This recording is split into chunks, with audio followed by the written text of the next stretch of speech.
Welcome viewers, Syndrome here with Breaking the Stream Gaming. Today I'm going to be playing just a little bit of Age of Wonders 4. Now today I'm going to be discussing what I think is far and away the fastest way of maxing out your Pantheon. So Age of Wonders 4 has a kind of meta system for unlocking mostly cosmetics, but also a couple of additional traits and starting weapons. It's called the Pantheon system. So if you take a look up here in the upper right corner, you're going to see your Pantheon leaders. This is anybody that you've beat a story mission with, and also a lot of the heroes and enemies that you encounter along the way. But you're also going to have over here a listing of different unlocks that you can achieve. So every time you win a map, you're going to get 500 Pantheon points for that. Each level is 500 experience. In addition to winning, you're going to get some experience points for a variety of things, vassalizing cities, leveling up heroes, etc. Stuff like that. So on average, if you're doing a full-on like campaign map or a multiplayer session, you're probably going to come away with anywhere between 1,000 to 1,500 experience. So you're good for like 2 to 3 levels each of those. Now there are 50 levels needed to unlock everything in here. These are additional realm types which unlock automatically as your Pantheon levels up. So 50 levels at 2 to 3 per multi-hour map, that's going to take a long time to actually unlock it. Luckily, there's a much quicker method of doing this, at least for now until it gets patched, which it might at a certain point. So anyway, let me walk you through that. So first step, you're going to want to create your own custom realm. I already made one here. I called it Grind World. Grind World consists of the following. It's a landmass, so single landmass without large bodies of water. No oceans that are going to slow you down from finding your opponent. It's going to have endless fields, that it's mostly just normal plains. Peaceful lands, benevolent spirits, that doesn't really matter that much. Small underground to minimize chance of your opponent being there. No free cities to slow down your search for your enemy. These two don't really matter. Megacities is irrelevant. In Immortals just means that units can't die. Eventually. Everything just routes, I think. Which is funny because you're not actually going to be doing any combat in this. So once you've set up your world, go ahead and go into it. And on this screen, you're going to go ahead and you could customize the realm, but trust me, this is super quick. You don't really need to. Player distance, you're going to select close, and number of players, 2. Difficulty, it doesn't matter. Leave it at normal, set it to relaxed, whatever. It affects nothing. Okay, and then for your faction, what you're going to do is create a custom faction. Oh, which one was it here? Fierce Meat Grinder. Yeah, that's the guy. Alright, so what we're going to do is make a new faction and pick the following. Race doesn't matter. What does matter is your body trait. So for your body trait, you want to select any of the mounts work except for spiders, I think. Let's just go with wolf mounts. That's appropriate to things. Under mind traits, you can go ahead and select... let's go ahead and select Arctic. It really doesn't matter, but it might be a minor benefit. For your culture, you're going to select Barbarians. So if you see here, because I took the mount trait, we have more than just one unit that's on a mount. This guy over... actually, I'm not sure which it is. One of these is the Scout, the other is the Archer unit. So our Archers are now mounted and moved to a speed of 48. It works with the other factions too, but different factions have different units that will start on a mount. For your society traits, let's go ahead and pick Fabled Hunters, so that we start with an extra ranged unit. And then the other is going to be Shadow Walkers, so that our scouts move faster and have camouflage, and we start with an extra one. For tomes, totally irrelevant, doesn't matter at all. Champion or Wizard King, doesn't matter at all. Okay, pick how you look, pick a name, and let's go.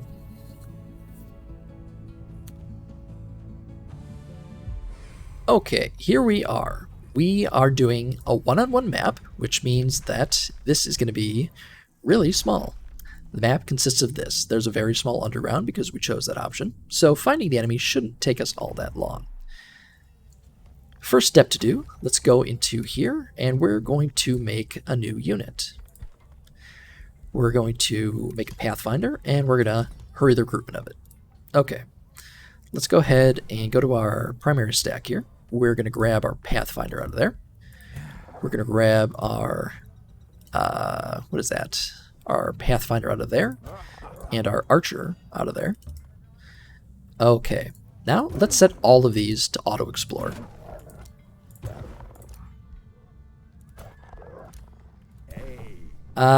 No real need to split up this stack. It's not really going to be the one that finds it. Okay, so everything's now set to auto-explore, and from here, all you need to do, go ahead and end turn.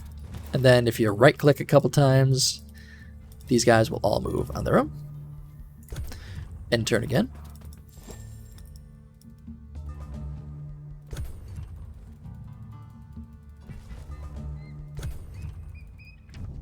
Oh hey, how about that? It's turn 4 and we've found our enemy.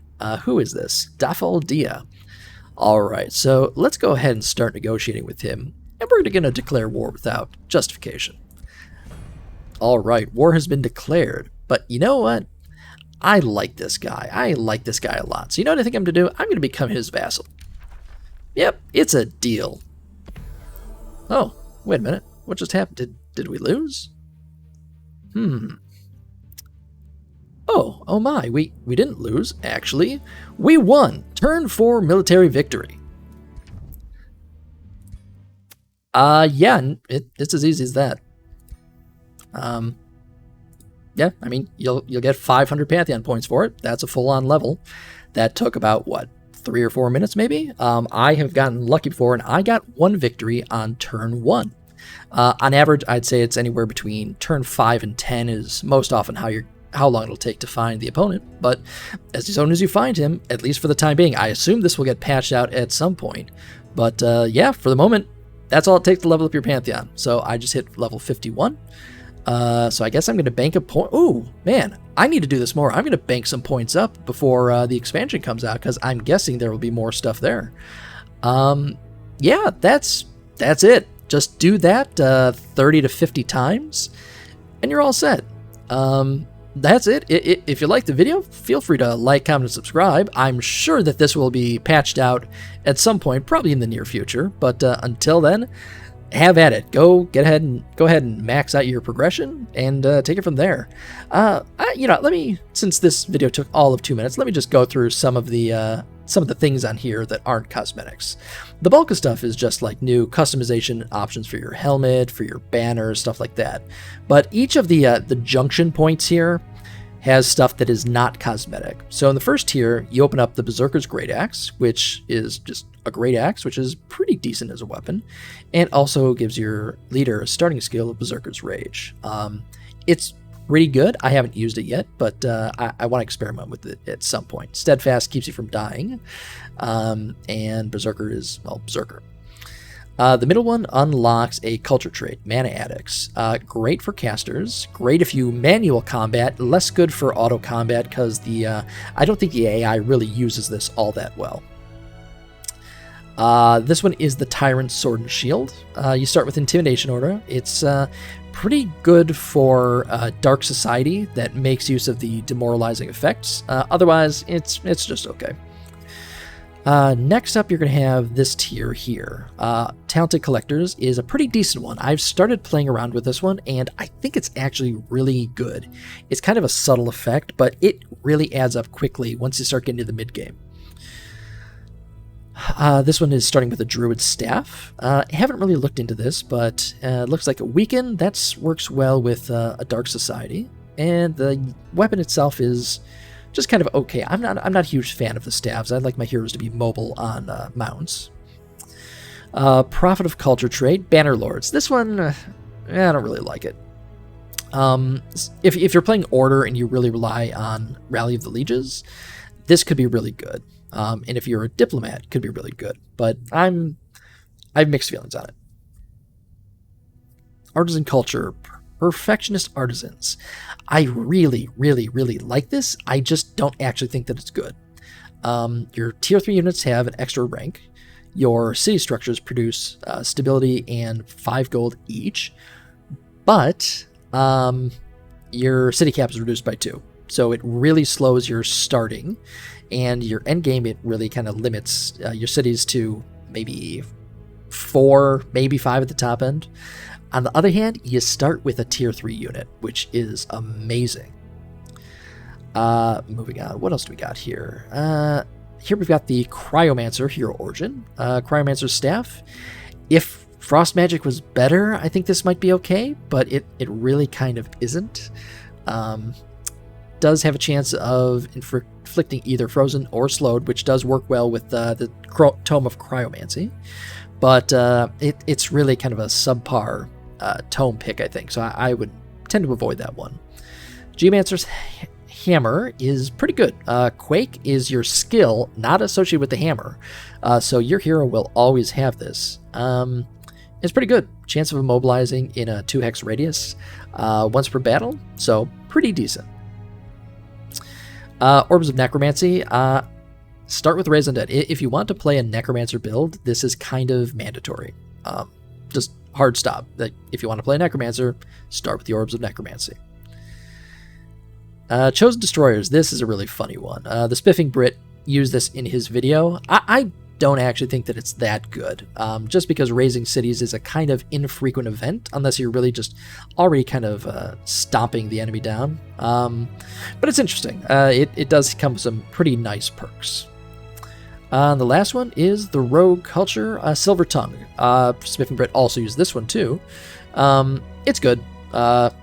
Trade deals with free cities are free, meaning you get all the benefit, but you don't have to pay anything. Pronouncements cost less, good if you rely on diplomacy a lot.